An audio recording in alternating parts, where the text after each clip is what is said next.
And your main event tonight was a great one. It was a good match. I mean, it was a disqualification finish in the end. But this was fun stuff. This was really, really good. John Cena against Ryback. Of course, Ryback had turned on John Cena earlier in the night. And what little bit do we know by getting all the way to the end of this is basically Ryback is a self-made man. He's on his own, basically. He hasn't resigned from the Authority. We haven't even seen that the Authority has accepted his resignation. But basically, throughout tonight, the Authority was able to build up one hell of a team, basically, with Seth Rollins, Kane, Ryback, Mark Henry, and Rusev becoming the top five, going up against John Cena. It would be... it looks like Swagger's been removed from the match, so it's just... basically, Cena and Ziggler, the two-man team, 2 against 5. Basically, I think they're going to be getting to the point where they build a team of 4, and they're going to be going to war with 4-on-5, with Randy Orton coming to save the day is basically what I think is going to be going down at the end. But in this match, basically, it's Cena beating down on Ryback.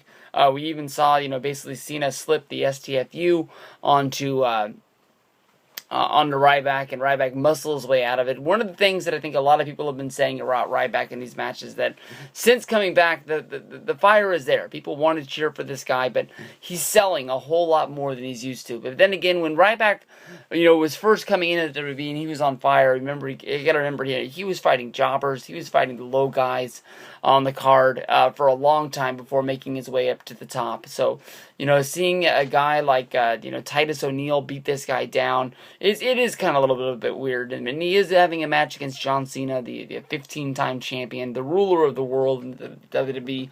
He's going to have to give a little bit, but at least Cena did let Ryback muscle his way out of this.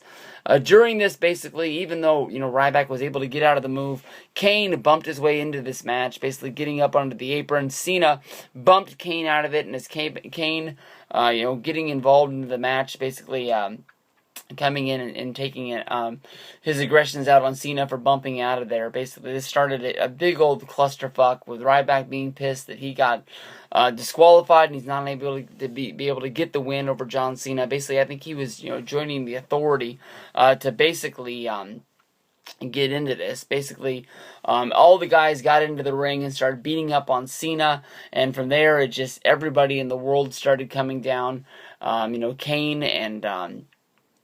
Kane and Ryback started getting into it a little bit. Kane went to go act like he was at a choke slam.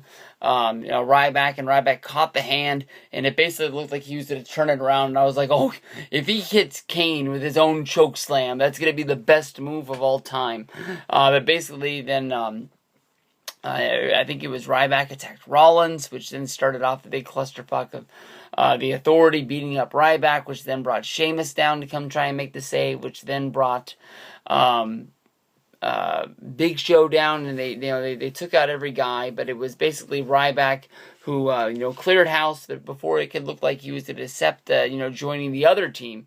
He just sort of walked out and bailed on everybody with bodies laying everywhere. Ryback is the only guy to survive the night, and then basically as he's walking out, we go to the back to get Triple H and Stephanie and their sort of like reaction to everything that's going down inside of the ring, and basically we just see Dolph Ziggler come flying into the room, landing onto the couch, and from there Luke Harper comes up and says basically that he's a team player in his nice little southern drawl. He's basically still Luke Harper. He's basically still the same deal. He's got the same hypnotized eyes. He's basically not with Bray Wyatt anymore. If Luke Harper gets this spot and he joins this main event thing, it could go two ways. It could be the start of something really big for this guy.